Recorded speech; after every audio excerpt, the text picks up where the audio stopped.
Assalamualaikum warahmatullahi wabarakatuh. Di video kali ini saya ingin merefleksikan diri ya. Jadi ada beberapa hal yang menurut saya menarik ketika pelatihan pekerti. Itu salah satunya bagaimana cara untuk mengecek keaktifan mahasiswa, apakah mereka masih menyimak kita atau tidak kan. Jadi ada beberapa tips yang menurut saya ingin saya coba waktu di perkuliahan. Nah, yang pertama adalah ini menurut saya sangat bermanfaat ya untuk terutama Bapak Ibu guru dan Bapak Ibu dosen ketika mengajar kan. Kadang kan kita nggak tahu ya ada mahasiswanya itu benar-benar masih bersama atau tidak, bersama kita atau tidak kan. Jadi menurut saya beberapa tips ini bisa membantu dan sederhana kalau menurut saya, tapi cukup efektif kelihatannya loh. Saya belum pernah mencoba waktu di kelas. Jadi yang pertama adalah bisa salah satunya dengan cara meminta peserta itu atau mahasiswa dengan mengubah atau merename namanya kan.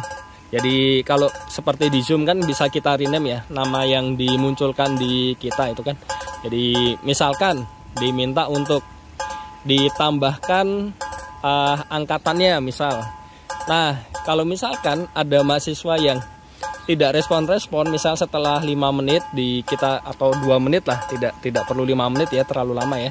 Jadi kita coba ulangi perintah itu kan perintah yang sederhana kan.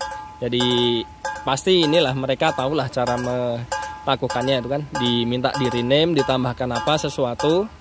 Nah, kalau misalkan ya ini ya, kalau ditanya pertanyaan tuh kan kadang mereka susah menjawab, tapi kalau yang sederhana-sederhana seperti ini kan saya rasa mereka pasti bisa melakukan kan.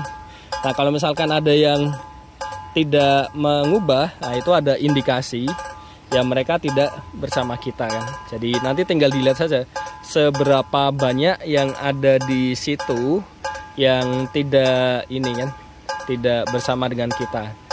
Terus yang kedua adalah cara untuk mengecek dan menjaga keaktifannya itu, ini menurut saya ya agak sulit sih untuk diterapkan, tapi saya lihat ya tidak sedikit juga kelas yang menerapkan seperti ini. Jadi bisa dengan cara memanggil dari siswa itu sebanyak mungkin lah yang ada di kelas kan. Jadi dicontohkan waktu itu misalkan ada satu kelas isinya 100 mahasiswa. Nah, itu ya setidaknya dalam satu pertemuan itu ya 20 orang lah kalau bisa lebih itu kan yang coba dipanggil. Jadi yang sederhana-sederhana saja ya.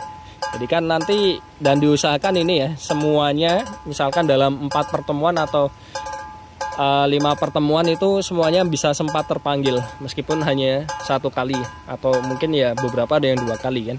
Nah, itu ternyata meskipun ini ya jadi kelihatannya horor tuh kan, dipanggil disuruh jawab terus apa kan, tapi kan selama pertanyaan yang kita terukur yang tidak terlalu rumit ya itu kan masih bisa dilakukan, dan itu bisa membuat ini ya jadi pendapat lah jadi dari sisi mahasiswa yang pernah mengalami perkuliahan yang semacam itu.